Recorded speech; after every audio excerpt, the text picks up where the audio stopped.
I got you, thanks.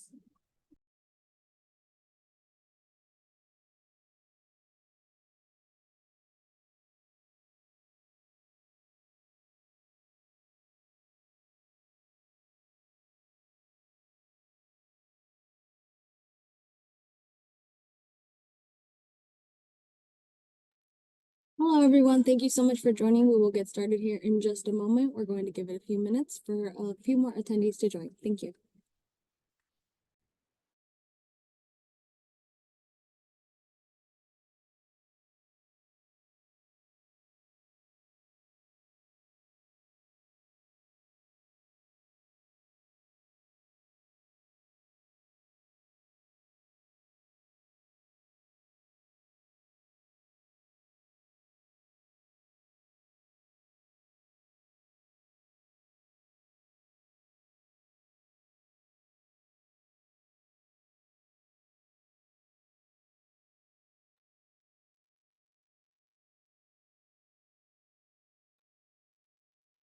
Thank you everyone again for joining. We're going to give it just one more minute here to allow some of our attendees to channel in. In the meantime, as a reminder, we use the Q&A section at the bottom of your Zoom screen to ask any questions during the webinar, as well as raising of hands if we need to continue the question. And we will allow for everyone to be pulled up to the screen. I love that there's a question right away, so we'll give it just a few more minutes for introductions and then we'll get started. Thank you. I love it. Like before even we started, we have a question. So I think we can start answering that question before we roll into our main presentation. So Jim, we're using Fabric version 3.2. Oh, we got another hand raised. Cindy, maybe we'll wait. We'll get started here with introductions and then we'll get into the questions if that's okay with you. Yeah, absolutely. Yeah. We'll get started here. We do have a few more attendees now coming in through the attendees section. So we'll start with introductions. Hello, everyone. My name is Perla Lopez. I am the Broadband Program Manager here with the Arizona Commerce Authority in the State Broadband Office. And as a reminder, we are using the Q&A section for any questions.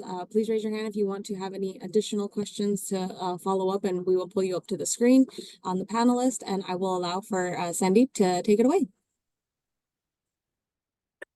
Thank you so much, everyone, and good morning. Thank you for taking your time and joining our call today. So this is our monthly webinar roundtable / training session for the challenge process. As I'm sure you're all aware, the challenge process started on March 15th, and we're almost a week into our challenge process. And we will today demonstrate some of the old training we have conducted before, and as well as some of the new feature we added. Along with that, we will take questions. If you have any questions regarding to a category of the challenge process or a specific areas of the challenge process, we'll be happy to answer that. But I would highly recommend, if it's a challenge process or challenge you are submitting for any specific area, you are not comfortable discussing that here, I would highly recommend you to book an office hour, and that link will be posted on the website as well. So having said that, I will hand over the presentation to my colleague Crystal. Crystal is our GIS and data analyst in the team, and she will be demonstrating some of the basics of the challenge process portal and some of the data uploading options and etc. Okay. Hi, everyone. Like Sandeep said, I'm Crystal Severse. I'm the broadband data and GIS analyst. So I'm going to go ahead and share my screen. Please let me know if you can see it. Okay, perfect. So this is the page for the Arizona Commerce Authority's our broadband teams page. So if you go to azcommerce.com/broadband, it'll take you to this homepage. I'm going to go to BEAD and then challenge process. This website contains all of the information for the challenge process here in Arizona. Right here is a link to the Arizona Challenge Process portal. You can go to that link, or you can directly type into your search bar az.broadbandnavigator.com, and it'll take you to our broadband or Arizona broadband map. So as soon as you log in, it'll take you to this map. Usually when you first log in, it takes you to a splash screen, so you can go ahead and accept that, and then it'll take you to this map.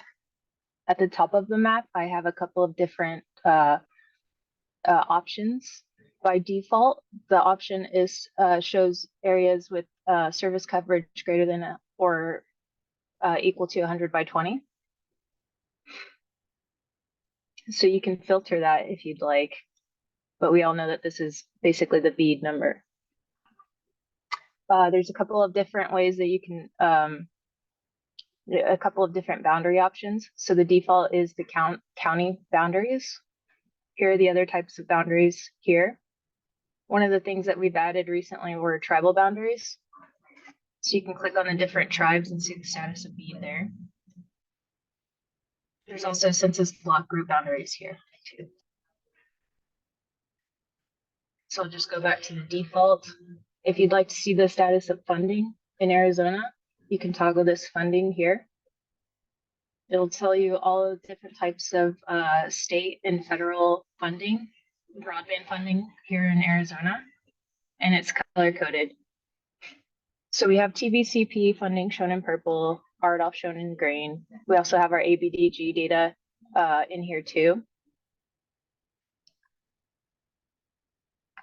So if I zoom in, I can see the funding status at the household level or the BSL level. Here we can see that this address is funded by EACAM, and the provider or the awardee is shown here. If you're interested in finding out more about how we collected this data, you can go to the help page here. You go to funding layer. It has all the different types of funding. I'm gonna pick on RDOF here. So if I click on RDOF, it has more information about RDOF, and you can download these shapefiles from these pages. So all of our funding boundaries were given to us by NTIA, but ultimately those NTIA use the funding shapefiles from these different funding authorities' web pages. So an issue that our office has already identified is the TVCP funding. So you might see a lot of areas that are shown as receiving TVCP funding. We've already raised this issue with NTIA, and we're going to have another opportunity after the challenge process to deduplicate TVCP funding. For the most part, all of the other funding categories are correct, but TVCP is a known issue, and we're working with NTIA to resolve that. Okay, so I'll just go back to the default. Like I was saying before, you can click on these different boundaries and get the status of unserved and underserved for each county or whatever boundary that you're interested in looking at. Right here is the broadband and digital indicator table. So if I'm looking at Apache County, or excuse me, Navajo, I can go to coverage, speed, subscription, income, race, and age. All this data is taken from the American Community Census data sets from the Census Bureau's website. So if you're interested in digital equity indicators, you can find more information about how this was gathered here. Also, if you're interested in seeing the breakdown of these, you can go to this data toggle here, and it'll give you the numeric values for this.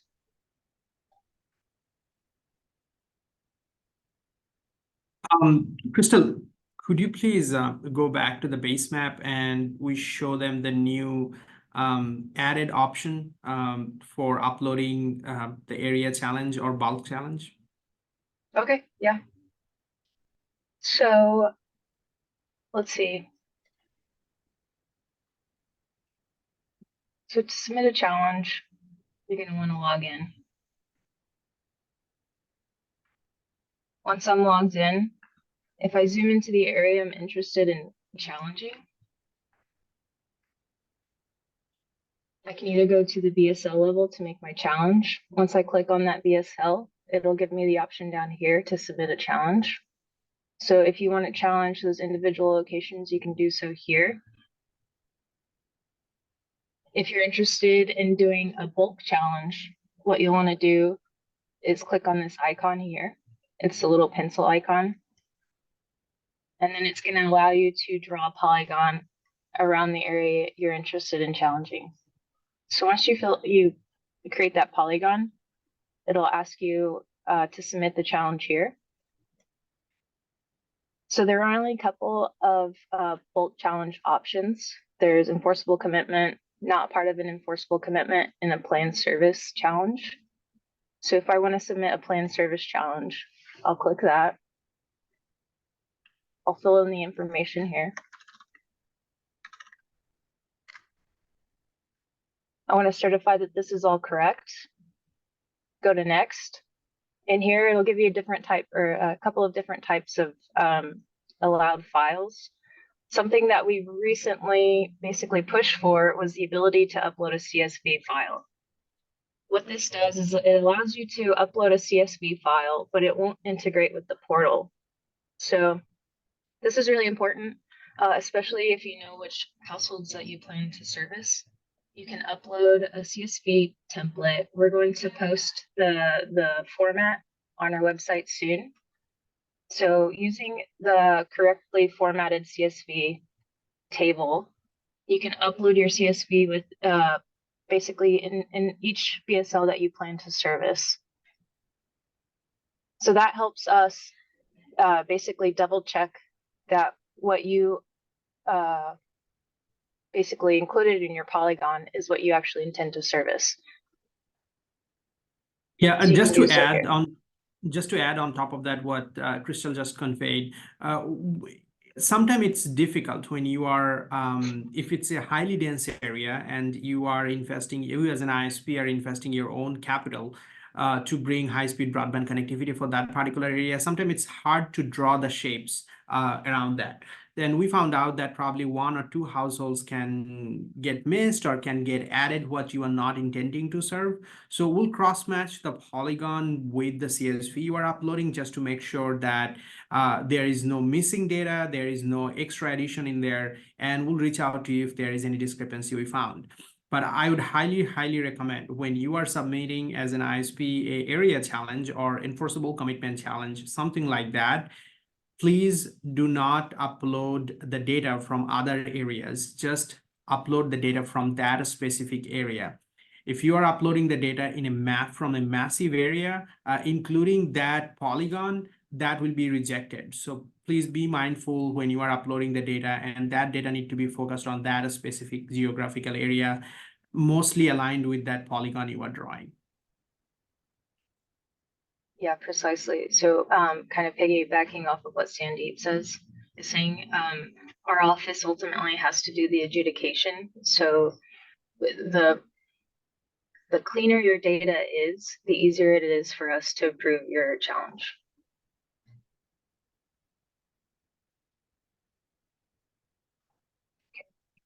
Right. Actually, I think go ahead, Sandeep, sorry. no, I said that you have to choose file before you upload it. So. Yeah, you want to upload the file. Also, what I've recommended to other organizations is when you're doing this challenge process, please have our approved volume 1 handy.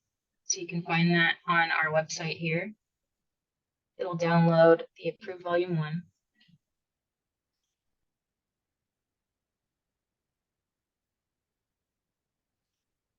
And in our volume 1 is detailed information about how we're running this challenge process. So you can find that right here, requirement 7.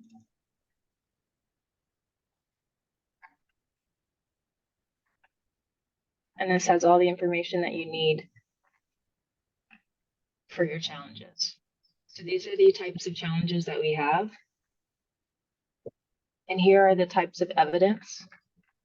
These are evidence examples. So this is, you can submit more than these examples. And again, here are the types of examples of rebuttals. There's also information about area challenges here.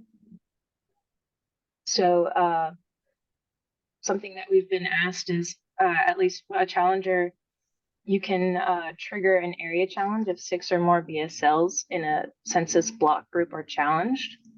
The portal will have, for rebuttaling, I believe the portal automatically chooses the random sampling for rebuttals. So we're actually going to be publishing more information on that and how that works in our portal.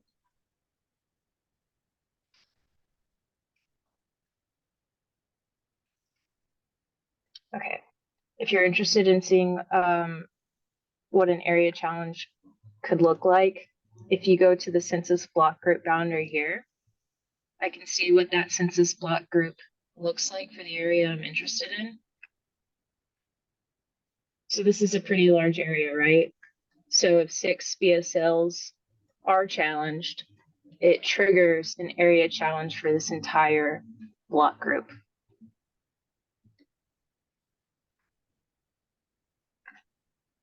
All right, I'm gonna take a step back.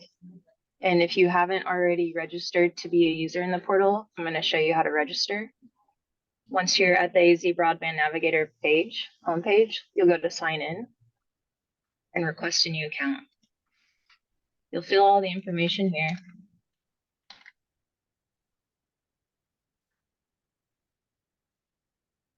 You'll choose your organization. This list of organizations or internet service provider names came directly from the FCC. So these are mostly providers that are already operating in Arizona. If you don't see your name here, you'll go to other, type in your organization and the website. When you're signing up to be a challenger, please use the email address associated with your company. This will help us when we approve your registration.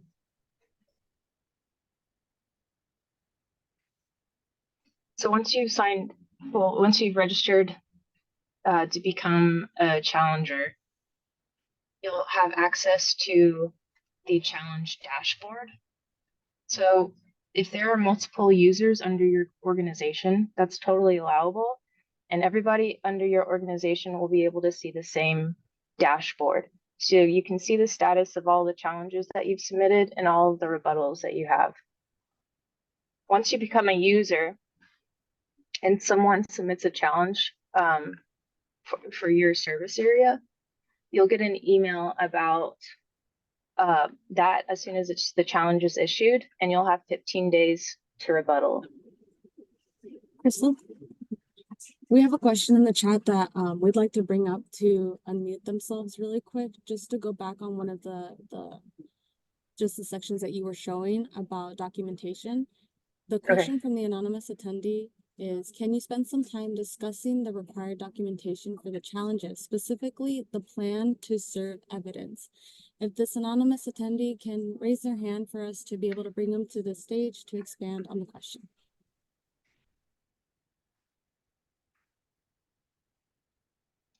So until I guess they're unmuted and they're comfortable speaking up, I've just pulled up volume 1, plan service example types and permissible rebuttals. Hey, Crystal, it's Stephanie Healy. Apologies, I didn't realize I was anonymous, but that's a great feature knowing that I can do that in the future.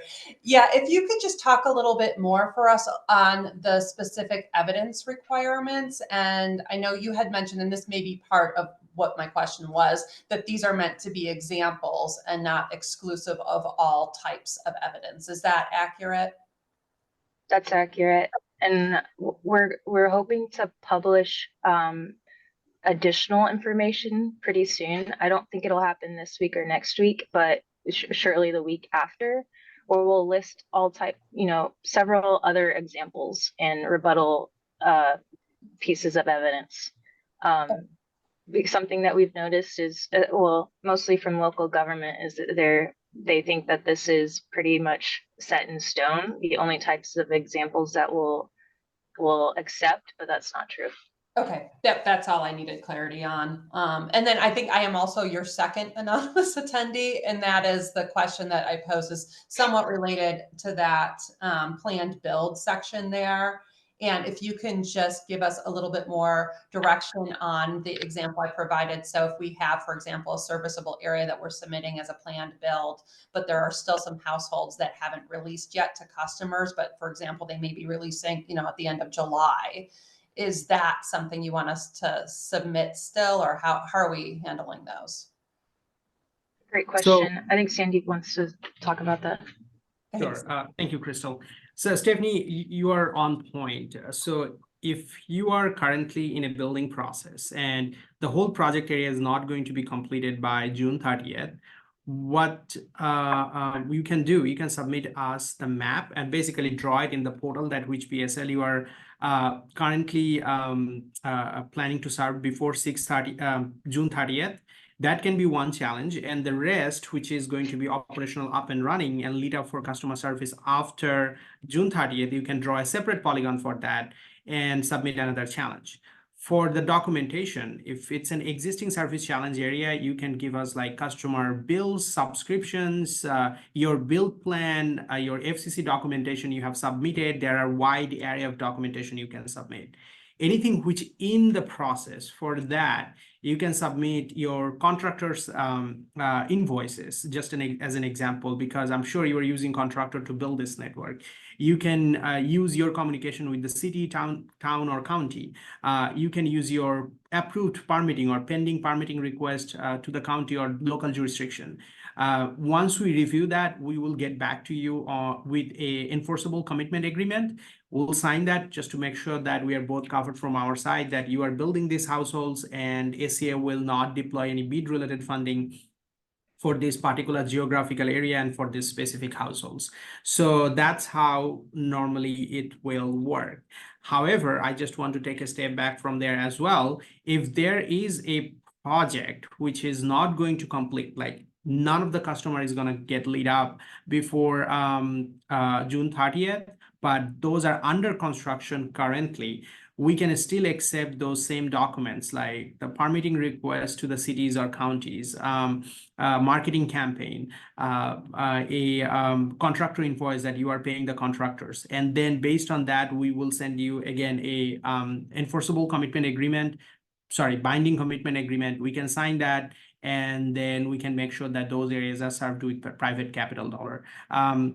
Does that answer your question, Stephanie? Absolutely. Thank you so much. Thank you, Stephanie. Crystal, you'd like to continue with the rest of the presentation? I think that was it. I think it's probably appropriate for Sandeep and I to clarify previous, maybe information that we shared during our AppGeo demo. And so that was for availability challenges or planned service challenges. If you already service a location, if you want to submit that as a challenge, you can submit that as a planned service challenge. However, we're going to update that. We're going to update our map whenever the FCC publishes their new BDC data for Fabric version 4. So if you submit a planned service challenge for a service that you already have, we're going to ask for evidence that you submitted to the FCC. Right. And if you didn't submit that to FCC, we can still definitely work out other avenues to make sure that we are taking that area off from the BEAD funding map.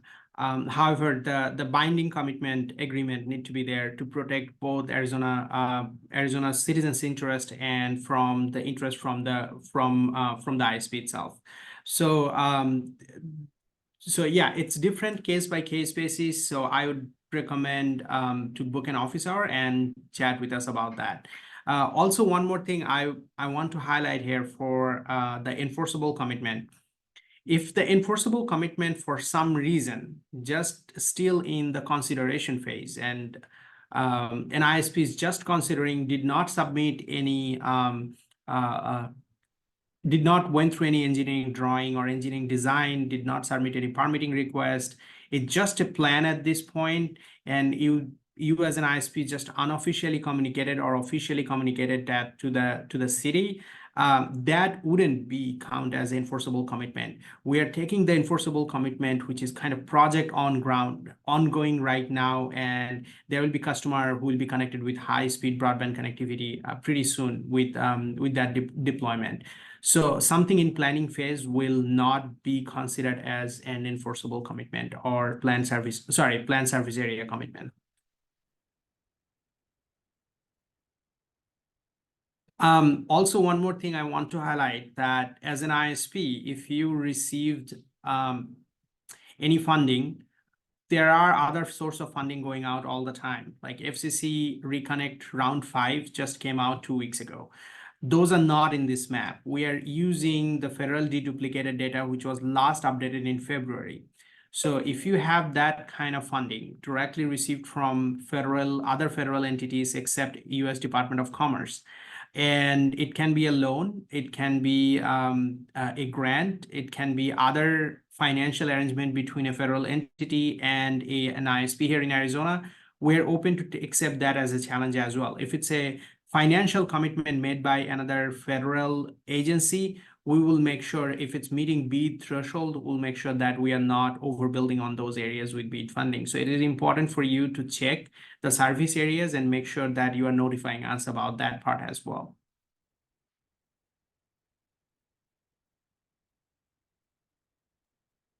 Sandeep, Crystal, it's up to you guys. Would you like to continue with the 2 questions in the chat, in the question and answer, or do you want to continue with the rest of the webinar's information session? Yes. Real quickly, I think I skipped over how to submit a speed test or report a service issue. So you don't have to be a challenger to do that. So I'm just going to log in, and so anybody that pulls up this map is able to submit a speed test or an issue with their broadband service. So let's say I'm at this household right here. If I'm at this household, I can either search for my address here or zoom into the map and navigate to the household I'm at. Then you can submit a speed test. You'll check if any of these apply and select go. As a reminder, if you are submitting a speed test, there's information about allowable speed tests on our volume 1. So you'll notice that these are the different types of speed tests that we'll allow. And you must be connected to a laptop or desktop computer.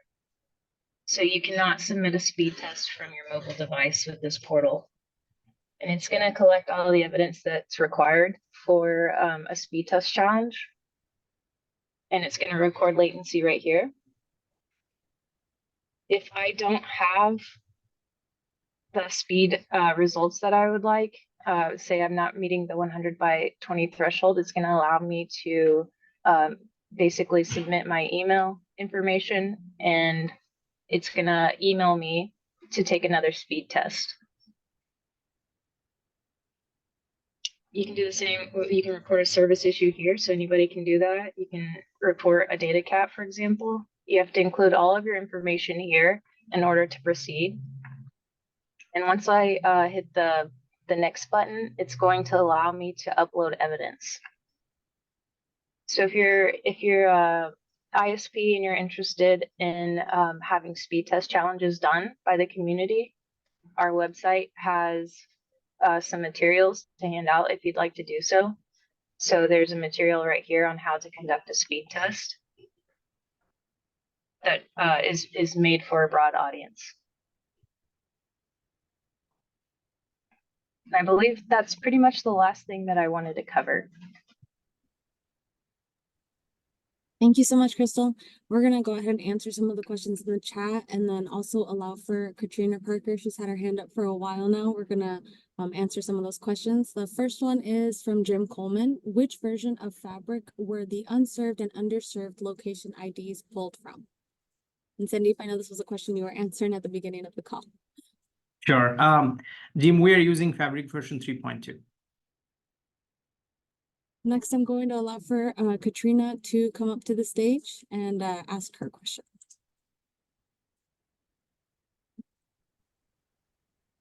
Good morning, everyone. So the question was about the RDOF defaulters and when or if any time will the map be updated for that? That's a great question, Katrina. So there are multiple RDOF defaults here in Arizona. So those are going to be open for BEAD funding.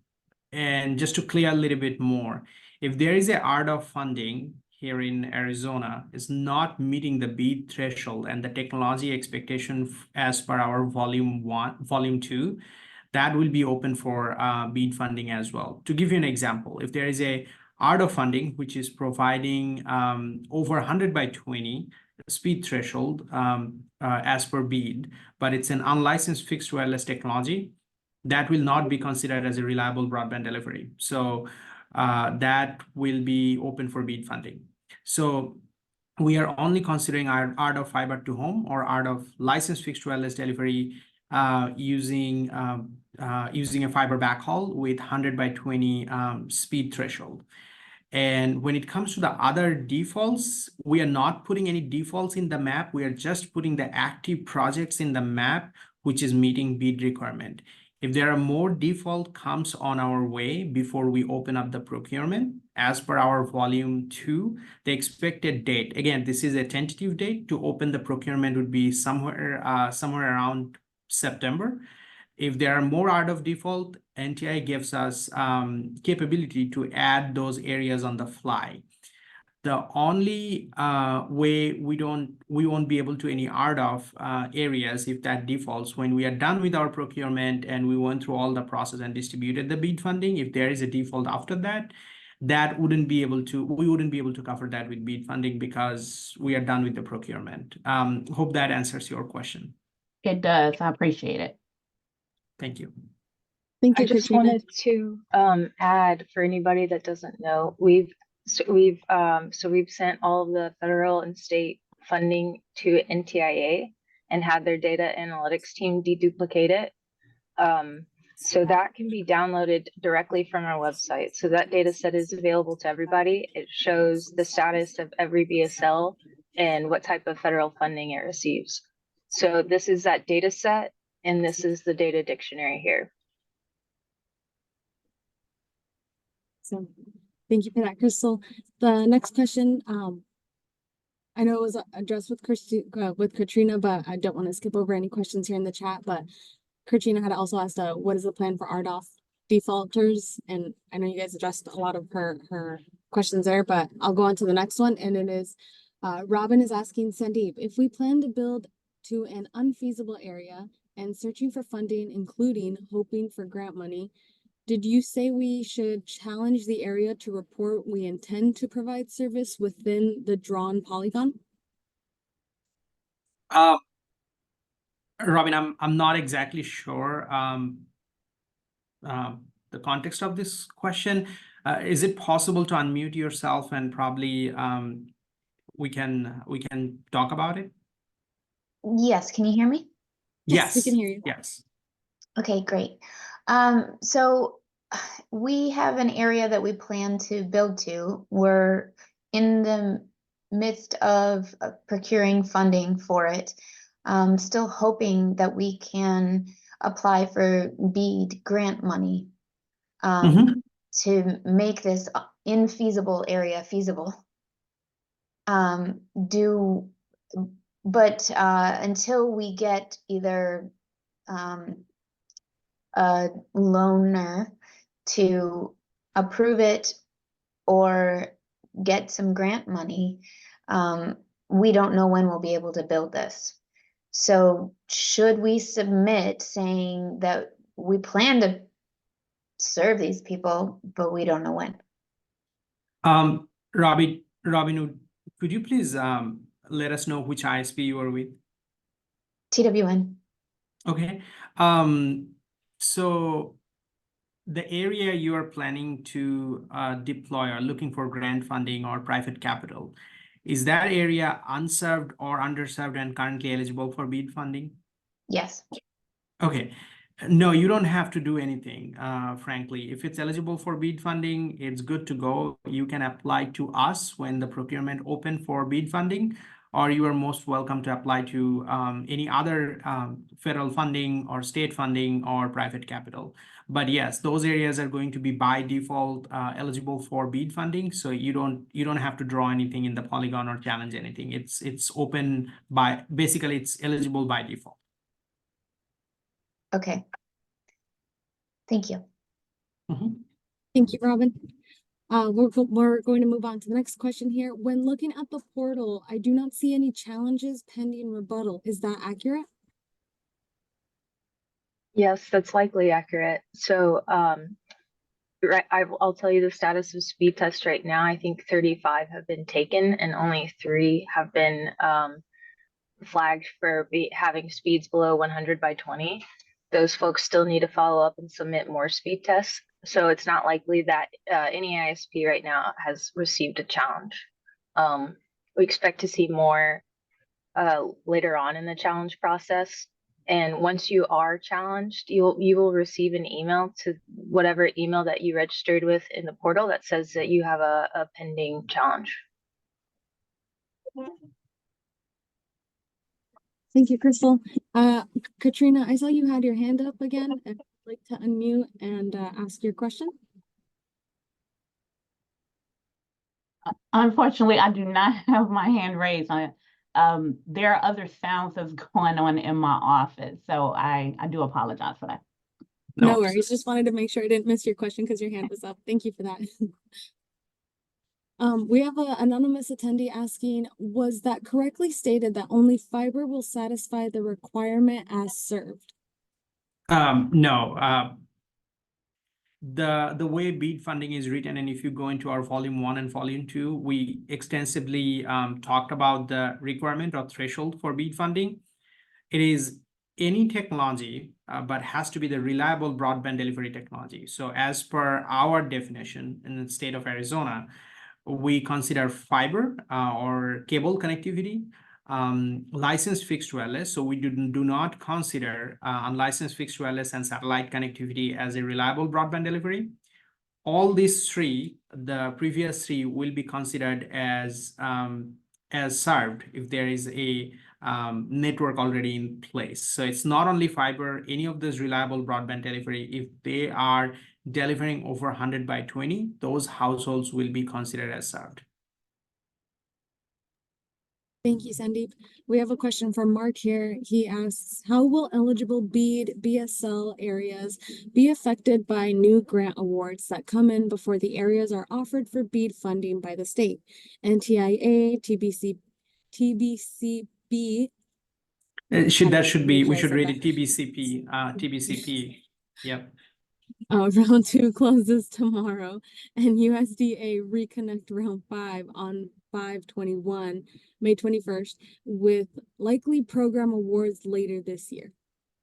Okay, that's a great question, Mark. So this deduplication effort from the State Broadband Office will not stop until the day we open up the whole state for BEAD funding. So we will go through the challenge process. If there is other federal funding in the stream at that time, we'll make sure that we are taking those BSLs, deduplicating it, and we will not overbuild on any federal or state commitment or planned surface area commitment. It's that was followed by the compliance rule set by NTIA.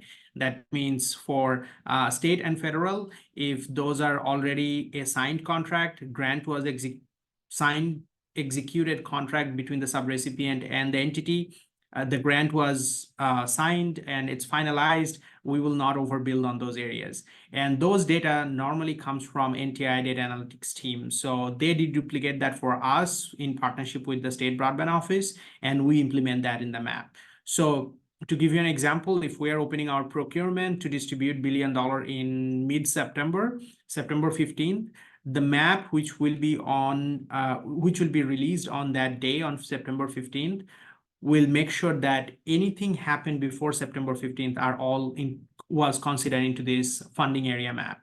So you will see the existing area map, you will see the project area map in that grants portal will be releasing for the ISPs. Awesome. Thank you, Sandeep. That is the last question we had in the chat. We'll give it a few minutes here if you guys want to continue providing any additional information. In the meantime, I'm going to drop in the chat that if you missed any previous webinars or challenge portal training webinars, they are currently uploaded into our ACA content library. You're more than welcome to access those previous recordings and take a look at the sessions we've had in the past so that you can reference them when you're in the portal. But in the meantime, I was hoping that would give people some seconds to put questions in the chat. I'll let Sandeep give any last few words if there are no questions at this moment. Sure. I just want to flag one thing for our stakeholder on the ISP side. It is very important for you to register in the Navigator tool. We will not manually notify any ISPs. That's an automatic process. If you are not registered as an ISP in the portal, the challenge you will be getting or you can get will not be rerouted to you. And within 15 days, if there is no rebuttal from your side, those areas are going to be open for BEAD funding. That's how the program was set up. So I would highly, highly recommend. There is an email going out end of this week to make sure that we have participants from all across the state, especially all the ISPs who are interested in the BEAD funding or have existing service area here in Arizona. I would highly recommend everyone to register in the portal so that if there is a challenge, we can send that information to you right away. And also, we would like to share a news. There is a new addition in the team. I would like to welcome Jamie Garrett. Jamie comes from engineering background. She worked for T-Mobile and other carriers for a long time, construction and RF engineering. Jamie, if you want to unmute yourself and introduce yourself would be great. But Jamie would be our go-to person in the state broadband team for the broadband infrastructure. So Jamie will work closely with Crystal on data, infrastructure, the technology preference, and help us with the project areas here in the state.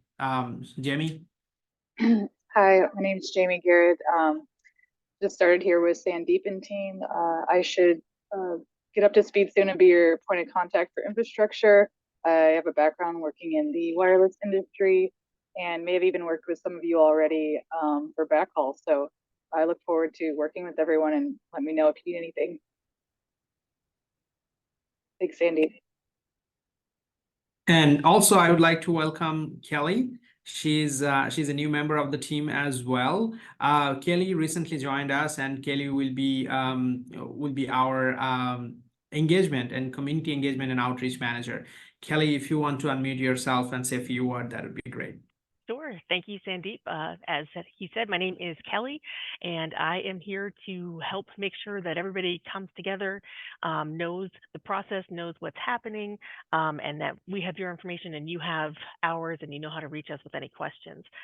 So I probably will be working with Jamie on making sure that we know who everyone is and that we have a way to reach you so that, again, you are aware of what's happening. I've been taking copious notes from Sandeep, and I actually do have one question. So you keep saying 15 days from submission. So an ISP has 15 days to respond to a challenge in their service area. Is that correct? So it's 15 days from when that challenge is submitted, not from 15 days when the window closes, correct? Actually, 15 days from when we are rerouting the challenge to the ISPs, which is almost exactly the same day when the challenge was accepted in the portal, because it's an automatic portal. So the workflow was written in a way that if it's a valid challenge, the system will identify it by itself and read out that directly to the ISPs. Okay. All right. That was it. Thank you. It's really great having new team members. We'll continue these webinars.